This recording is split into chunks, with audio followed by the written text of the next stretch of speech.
سلام دوستای عزیز، به کانال من خوش اومدین. توی این ویدیو طرز تهیه خوراک لوبیا سبز رو براتون آماده کردم. امیدوارم که خوشتون بیاد. مواد لازم: لوبیا سبز خرد شده 300 گرم، سیب زمینی خرد شده 1 عدد بزرگ، هویج خرد شده 2 عدد متوسط، پوره گوجه فرنگی 1 پیمانه، پیاز خرد شده 1 عدد متوسط، مرغ 300 گرم، زعفران 1 قاشق چایخوری، زردچوبه 1 قاشق چایخوری، چوب دارچین 2 تکه و نمک و فلفل به میزان لازم. داخل یک قابلمه مقداری روغن ریختم، اون رو روی حرارت ملایم گاز گذاشتم و پیازها رو به اون اضافه میکنم. پیازها رو تا حدی تفت میدم تا کمی سبک و طلایی بشن و بعد مرغ‌ها رو اضافه میکنم. بعد از اینکه یک طرف مرغ‌ها سرخ شد و رنگ عوض کرد، زردچوبه رو اضافه میکنم. حالا لوبیا خرد شده و هویج رو اضافه میکنم و خوب مواد رو تفت میدم.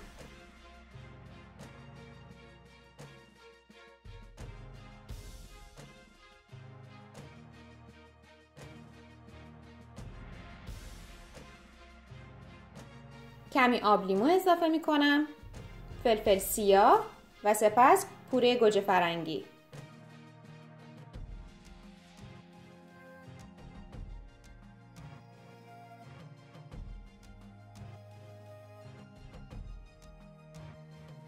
سیب زمینی ها رو اضافه کرده 4 پیمانه آب داخل قابلمه می ریزم. حرارت گاز رو زیاد می کنم تا آب به جوش بیاد. بعد از اینکه آب جوش اومد، شعله گاز رو کم کرده چوب دارچین رو اضافه می کنم. درب قابلمه رو به صورت نیمه باز قرار میدم و به مدت 1 ساعت الی 1 ساعت و نیم اجازه میدم که خوراک لوبیا کاملا بپزه و جا بیفته. الان 5 دقیقه پایانی پخت هست. نمک و زعفرون رو اضافه می کنم.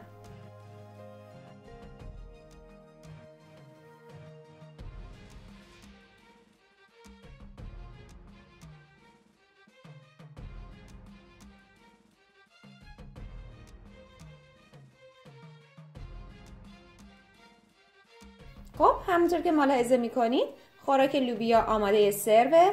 امیدوارم که این خوراک خوشمزه رو حتما درست کنید و لذت ببرید. همچنین خوشحال میشم که این ویدیو رو لایک کنید، به اشتراک بذارید و برای دریافت ویدیوهایی با کیفیت سابسکرایب کرده و عضو کانال بشید.